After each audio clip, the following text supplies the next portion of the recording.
بسم اللہ الرحمن الرحیم۔ یہ دو کلمے آپ دیکھ رہے ہیں، ما کنتم ضربتم اور اکرما۔ ما کنتم ضربتم، اس میں 11 حروف ہیں اور اس میں 4 حروف ہیں۔ یہ 11 حروف پر مشتمل کلمہ ہے اور یہ 4 حروف۔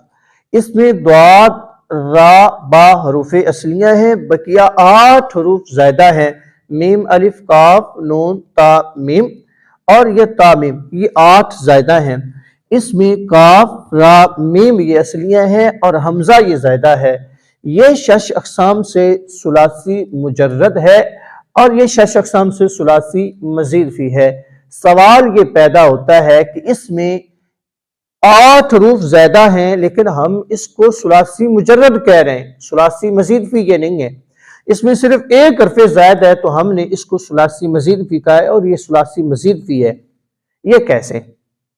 تو ایک فائدہ بطور سمجھے جواب سے پہلے حروف زائدہ کی اقسام ہیں، تو ان میں سے وہ حروف زائدہ جو بطور باب کی علامت ہوں کلمے میں یا الحاق کے لیے آئے ہوں، ان حروف کی وجہ سے کلمہ مزید فی بن جائے گا۔ جیسے کاروما سے ہم اکرما بنائیں گے تو ہم حمزہ کا اضافہ کریں گے تو یہ اس حرف کی وجہ سے، اس خالی حمزہ کی وجہ سے کلمہ مزید فی بن جائے گا۔ جتنے بھی ابواب ہیں وہ حروف اگر ابواب میں بطور علامت زیادہ آئے ہیں تو وہ کلمہ مزید فی بن جائے گا۔ اس کے علاوہ جتنے بھی حروف کلمے میں آ جائیں، وہ چاہے گردان کی علامت ہو، صیغے کی علامت ہو، ان حروف کی وجہ سے کلمہ مزید فی نہیں بنتا۔ جیسے ما یہ نفی کی علامت ہے، کنتم ماضی کی علامت ہے، ماضی بعید کی، اور لفظ تم یہ جمع مذکر حاضر فی الماضی کی علامت صیغے کی ہے، لیکن ان حروف کے اندر کوئی بھی ایسا حرف نہیں ہے جو بطور باب کی علامت ہو۔ تو ہم نے ایک قاعدہ صرف آپ نے اتنا یاد رکھنا ہے، اگر کوئی حرف باب کی بطور علامت کلمے میں آ جائے تو کلمہ مزید فی ہوگا، اس کے علاوہ جتنے بھی حروف ہوں کلمہ مزید فی نہیں ہوگا۔ یہاں حمزہ ہے، یہ بطور باب کی علامت ہے۔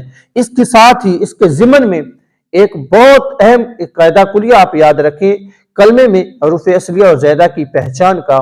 کوئی بھی کلمہ آپ کے سامنے آ جائے، آپ جو حروف بطور علامت ہیں صیغے میں آپ ان کو علیحدہ کر دیں، بقیہ جتنے حروف بچیں گے وہ حروف اصلیہ ہوں گے۔ مثال کے طور پر یہی سمجھیں، یا آپ میم کو الگ کر دیں، یہ بھی علامت ہے ما، یہ کنتم یہ بھی بعید کی علامت، اس کو الگ کر دیں، تم یہ صیغے کی علامت ہے آپ اس کو الگ کر دیں، بقیہ جو بچیں گے وہ حروف اصلیہ ہوں گے۔ اسی طرح اکرما ہے، آپ حمزہ یہ باب کی علامت ہے، بقیہ جو بچ گئے یہ حروف اصلیہ ہیں۔